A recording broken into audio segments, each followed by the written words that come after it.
विकास life care में right issue होने वाला है और कई सारे लोग कह रहे हैं कि ओके यहाँ पर गलत होने वाला है, आपको फंसाया जा रहा है, और कई सारे लोग कह रहे हैं कि बहुत अच्छी अपॉर्चुनिटी है। और यहाँ पर हम कंक्लूजन नहीं देते, फिनग्रो की ऑडियंस कभी कंक्लूजन नहीं देती है, फिनग्रो की ऑडियंस हमेशा अपना व्यू रखती है। तो आज भी हम वही करेंगे। देखिए, सबसे पहले तो मैं बताता हूँ आपको राइट इशू होता क्या है और कब हुआ था, क्योंकि ये देखिए पहले है ना एक बार राइट इशू हुआ था और उसकी जो इशू साइज थी वो थी 26 करोड़, ठीक है। और इस बार जो कंपनी बताई जा रही है कि हमें और 2 लैंड खरीदने हैं, प्रमोटर्स की होल्डिंग तो लॉक हो गई है, प्रमोटर्स ने अपनी जितनी होल्डिंग थी सब बेच दी। अभी 12 से 14% जो 12-15% जितनी भी सेबी के पास है वो लॉक रहती है, मतलब प्रमोटर्स इतनी होल्डिंग नहीं बेच सकते।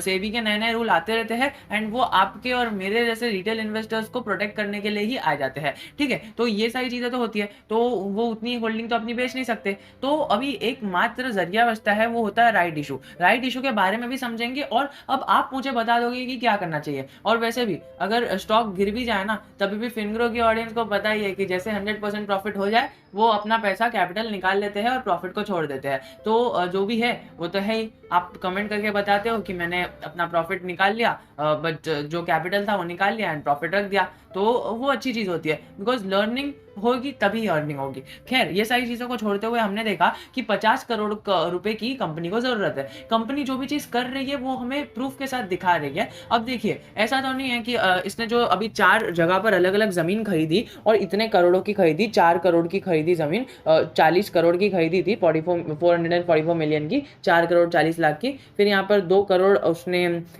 एडविक लेबोरेटरीज को दिए थे। तो ये सब चीज़ दिया था और वो फिर बाद में सेबी को बताया था, एनएससी को बताया था, बीएससी को बताया था। तो आपको क्या लगता है, क्या एनएससी और बीएससी ने ध्यान नहीं दिया होगा, या सेबी ने ध्यान नहीं दिया होगा, या फिर खाली रिपोर्ट पढ़ के रख दी होगी?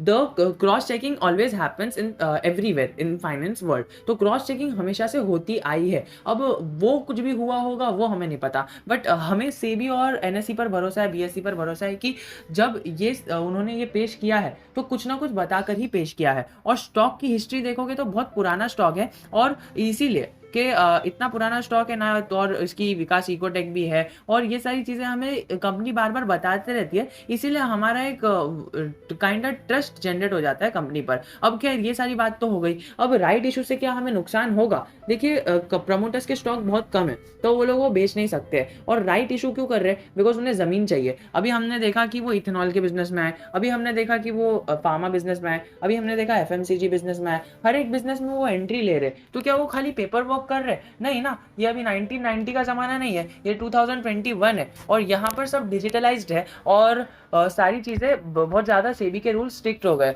और ये तो हम कह सकते हैं कि इतने भी स्ट्रिक्ट नहीं हुए हैं जितने 2050 में हो जाएंगे, लेकिन 2021 के हिसाब से कई सारे रूल चेंज हो चुके हैं और स्ट्रिक्ट हो चुके हैं। तो हमें ये तो नहीं करना है कि कंपनी एड़ा बना रही है, हमें पागल बना रही है, जो भी हमें कह रही है वो नहीं कर रही है। देखिए, 10 जून को इसकी जो इशू साइज थी वो थी कुछ 49 करोड़, और अब और इशू ओपन हुआ था 27 मई को। अब इनकी एनुअल जनरल मीटिंग होने वाली है। इन्होंने कई सारी न्यूज़ेस बताई थी अपना पीडीएफ फॉर्मेट में, और हमें सब्जेक्ट में हमने पूरा एनालाइज किया था। वो देखना है तो आपको चैनल पे वीडियो मिल जाएगी। खैर, moving back towards a point, वहाँ पर ही लिखा था कि हम इशू मतलब हमें 50 करोड़ की ज़रूरत है बस। अब वो कैसे का ज़रूरत है, क्या ज़रूरत है, राइट इशू होगा कि नहीं, वो सारी चीज़ें ऐसी कंफर्म नहीं है। वो पहले एजीएम में वो बात अपनी रखेंगे, और बात तो ओके 99% ऐसा चांस है कि अप्रूव ही हो जाएगी, और कंपनी को ख़राब कौन करना चाहेगा ना, कंपनी को तो अच्छा ही करना चाहेगा। अब आपको लग रहा होगा कि क्या हर एक चीज़ अच्छी अच्छी बोल रहा है। ओके, आपको पता ही है कि हम हर एक जगह से बात करते हैं,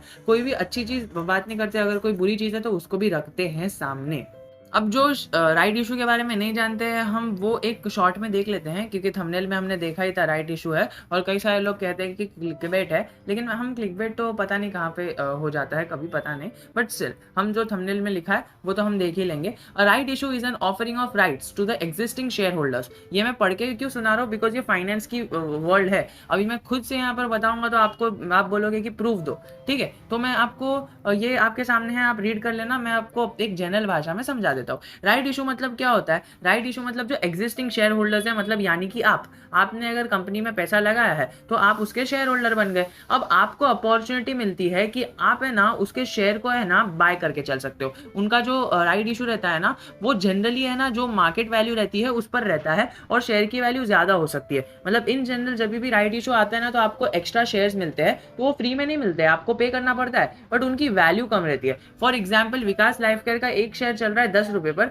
आई नो 10 रुपये पर नहीं चल रहा है, बट स्टिल 10 रुपये का मैंने एग्जाम्पल दिया, 10 रुपये पर चल रहा है। तो बायबैक जो राइट इशू है वो शायद 8 रुपये पर आ सकता है, 6 रुपये पर आ सकता है, कैसा भी आ सकता है। और वो राइट इशू आने के बाद आप इस पर अप्लाई कर सकते हो और आप ये 6 रुपये का शेयर ले सकते हो। और फिर जब मार्केट वैल्यू 10 ही है ना, तो आप मार्केट में जब भी आपके डीमैट अकाउंट में आ जाएगा तो आप 6 रुपये के शेयर को 10 रुपये पे बेच सकते हो। ये होता है इन जनरल फंडा। अब क्या होता है ना, ऐसे राइट इशू के टाइम पे है ना, ये जो शेयर होल्डर्स जो प्रमोटर्स रहते हैं ना, वो प्रमोटर्स है ना इन जनरल ये छोटी जो कम प्राइस रहती है ना उस पर बाय कर लेते हैं, एंड देन फिर एक आध साल के बाद जब शेयर ज़्यादा बढ़ जाता है तो उसको सेल कर देते हैं। तो moving back towards a concern क्या है लोगों का कि अभी है ना ये शेयर होल्डर्स के पास, जो प्रमोटर्स के पास अभी यहाँ पर होल्डिंग नहीं है ना, तो वो लोग राइट इशू ला के एकदम कम प्राइस में बाय करने वाले हैं और एक आध साल के बाद या फिर एक आध महीने के बाद शेयर को ऊपर प्राइस में बेच देंगे और बेच के निकल जाएंगे। दोस्तों पहली बात तो कि 12 से 15% तो सेबी के पास लॉक्ड रहता है, तो वो बेचेंगे तो कैसा वाट लग जाएगी। और दूसरी बात कि राइट इशू करने से 50 करोड़ का फायदा होगा जो इन टर्न कंपनी के बैलेंस शीट में जाएगा, हमारी अदर इनकम में जाएगा। तो आशा करता हूँ आपको वीडियो पसंद आया होगा। If you have any doubt I am always just a comment away from you. जय हिंद, जय भारत।